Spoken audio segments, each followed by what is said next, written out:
جان رکھو کہ اللہ ہی زمین کو اس کے مرنے کے بعد زندہ کرتا ہے۔ ہم نے اپنی نشانیاں تم سے کھول کھول کر بیان کر دی ہیں تاکہ تم سمجھو۔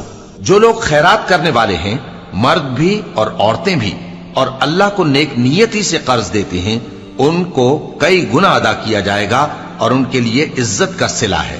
اور جو لوگ اللہ اور اس کے پیغمبروں پر ایمان لائے، یہی اپنے پروردگار کے نزدیک صدیق اور شہید ہیں۔ ان کے لیے ان کے اعمال کا صلہ ہوگا اور ان کے ایمان کی روشنی بھی ہوگی۔ جن لوگوں نے کفر کیا اور ہماری آیتوں کو جھٹلایا، وہی اہل دوزخ ہیں۔ جان رکھو کہ دنیا کی زندگی محض کھیل اور تماشا اور زینت و آرائش اور تمہارے آپس میں فخر و ستائش اور مال و اولاد کی ایک دوسرے سے زیادہ طلب و خواہش ہے۔ اس کی مثال ایسی ہے جیسے بارش کہ اس سے اگنے والی کھیتی کسانوں کو بھری لگتی ہے، پھر وہ کھیتی خوب زور پر آتی ہے، پھر اے دیکھنے والے تو اس کو دیکھتا ہے کہ پک کر زرد پڑ جاتی ہے، پھر چورا چورا ہو جاتی ہے۔ اور آخرت میں کافروں کے لیے عذاب شدید اور مومنوں کے لیے اللہ کی طرف سے بخشش اور خوشنودی ہے۔ اور دنیا کی زندگی تو دھوکے کا سامان ہے۔ بندو اپنے پروردگار کی بخشش کی طرف اور جنت کی طرف لپکو، جس کا عرض آسمان اور زمین کے عرض کا سا ہے، اور وہ ان لوگوں کے لیے تیار کی گئی ہے جو اللہ پر اور اس کے پیغمبروں پر ایمان لائے ہیں۔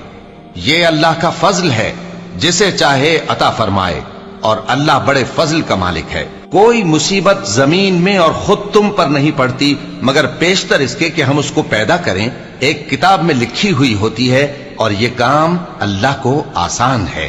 تاکہ جو فائدہ تمہیں حاصل نہ ہو سکا اس کا غم نہ کھایا کرو، اور جو تم کو اس نے دیا ہو اس پر اترایا نہ کرو۔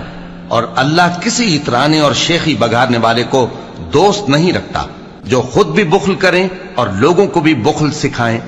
اور جو شخص روگردانی کرے تو اللہ بھی بے نیاز ہے، لائق حمد و ثنا ہے۔ ہم نے اپنے پیغمبروں کو کھلی نشانیاں دے کر بھیجا اور ان پر کتابیں نازل کی اور میزان عدل، تاکہ لوگ انصاف پر قائم رہیں۔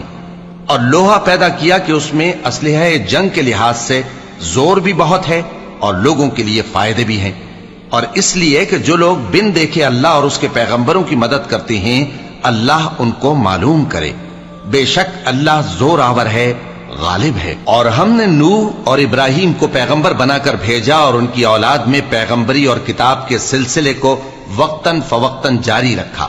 سو بعض تو ان میں سے ہدایت پر ہیں اور اکثر ان میں سے نافرمان ہیں۔ پھر ان کے پیچھے انہی کے قدموں پر اور پیغمبر بھیجے، اور ان کے پیچھے مریم کے بیٹے عیسیٰ کو بھیجا، اور ان کو انجیل عنایت کی، اور جن لوگوں نے ان کی پیروی کی ان کے دلوں میں شفقت اور مہربانی ڈال دی۔ اور ترک دنیا والی نئی بات تو خود انہوں نے نکال لی، ہم نے ان کو اس کا حکم نہیں دیا تھا، مگر انہوں نے اپنے خیال میں اللہ کی خوشنودی حاصل کرنے کے لیے آپ ہی ایسا کر لیا تھا، پھر جیسا اس کو نبھانا چاہیے تھا نبھا بھی نہ سکے۔ پس جو لوگ ان میں سے ایمان لائے ان کو ہم نے ان کا اجر دیا، اور ان میں بہت سے نافرمان ہیں۔ مومنو اللہ سے ڈرو اور اس کے پیغمبر پر ایمان لاؤ، وہ تمہیں اپنی رحمت سے دگنا اجر عطا فرمائے گا، اور تمہارے لیے روشنی کر دے گا جس میں تم چلو گے، اور تم کو بخش دے گا، اور اللہ بخشنے والا ہے، مہربان ہے۔ یہ باتیں اس لیے بیان کی گئی ہیں کہ اہل کتاب جان لیں کہ وہ اللہ کے فضل پر کچھ بھی قدرت نہیں رکھتے، اور یہ کہ فضل اللہ ہی کے ہاتھ میں ہے، وہ جس کو چاہتا ہے دیتا ہے، اور اللہ بڑے فضل کا